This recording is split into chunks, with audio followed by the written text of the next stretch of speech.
Nasreen senior नायब सदर काटी ने पैदावारी लागत को इंडस्ट्री का सबसे बड़ा मसला करार दे दिया। जाहिद हमीद बोले, बिजली के बढ़ते रेट्स और ज्यादा शरह सूद से पाकिस्तानी सन्नत कमजोर पड़ रही है। बिजली की कीमतें रीजनल ममालिक के बराबर की जाएं ताकि इंडस्ट्री की पैदावार मुतासर ना हो। हुकूमत से अपील की है। मज़ीद चाहते हैं ब्यूरो चीफ अशरफ खान से।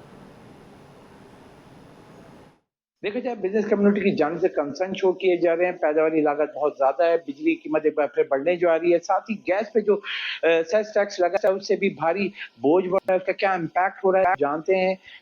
काटी के जो है सीनियर वाइस प्रेसिडेंट जो है जाहिद साहब हमारे साथ मौजूद हैं। जाहिद साहब, क्या देख रहे हैं? इम्पोर्ट बिल बढ़ रहा है, एक्सपोर्ट हमारी गिर रही है, वजूहत क्या है?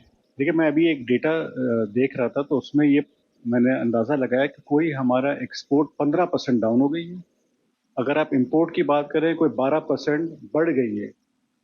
और नंबर टर्म्स पे अगर आप जाएं तो टिल नवंबर कोई 18 बिलियन डॉलर का खसारा है। क्यों नहीं बढ़ी एक्सपोर्ट, क्यों नहीं बढ़ी? लेकिन आपके पास बेसिक मसले मसाइल बहुत ज़्यादा हैं। आपके पास अगर आप बिजली देख लें तो हम अभी भी compete नहीं कर पा रहे बिजली हमारे नेबरिंग कंट्रीज से। लेबर हमारी इतनी एफिशिएंसी नहीं है लेबर की। तो जब तक हम ये अपनी बेसिक इंफ्रास्ट्रक्चर पे, ईज ऑफ डूइंग बिजनेस पे काम नहीं करेंगे और एक्सपोर्ट नहीं बढ़ाएंगे तो मुल्क की तरक्की मैं समझता हूँ नहीं हो सकती, चाहे वो कोई भी सेक्टर हो। टेक्सटाइल जो आपका बैकबोन है, वहाँ अभी मेरी मुलाकात हुई president Faisalabad chamber of commerce and industry से। वो कह रहे हैं हमारी 50% इंडस्ट्री बंद हो गई है।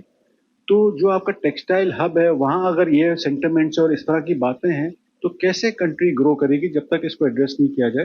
तो मेरी रिक्वेस्ट ये है, जो भी कंसर्न डिपार्टमेंट से इदारे हैं उनको, कि इसको बैठ के बिजनेस कम्युनिटी को इंगेज करके इस पे सीरियस इसको एड्रेस करना चाहिए, रादर देन सिचुएशन और वर्स हो जाए।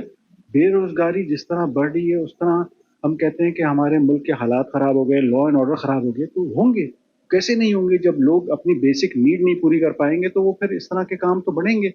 तो इससे फिर मल्टीपल इश्यूज डेवलप हो सकते हैं। तो मेरी रिक्वेस्ट यही है कि इसको बैठ के सीरियसली सोचना चाहिए और एड्रेस करना चाहिए ताकि ये और एस्केलेट ना करे। हम कोई पॉलिसी बना लें लॉन्ग टर्म, जिसमें हम, ठीक है ओवरनाइट नहीं सही हो सकते, हम भी मानते हैं बात को, लेकिन कम से कम कहीं रुकावट है और हम कोई पॉजिटिव डायरेक्शन पे तो जाना शुरू हों। जी, जैसा कि आपने सुना, अहम तजवीज़ ये कहा है हुकूमत के फौरी तौर पर बिजली कीमतों पर जो एक बैठ कर लाया अमल तैयार किया जाए और इंडस्ट्री को, पूरे मुल्क की इंडस्ट्री को कहा है कि एक लॉन्ग टर्म पॉलिसी दी जाए ताकि इंडस्ट्री चल सके।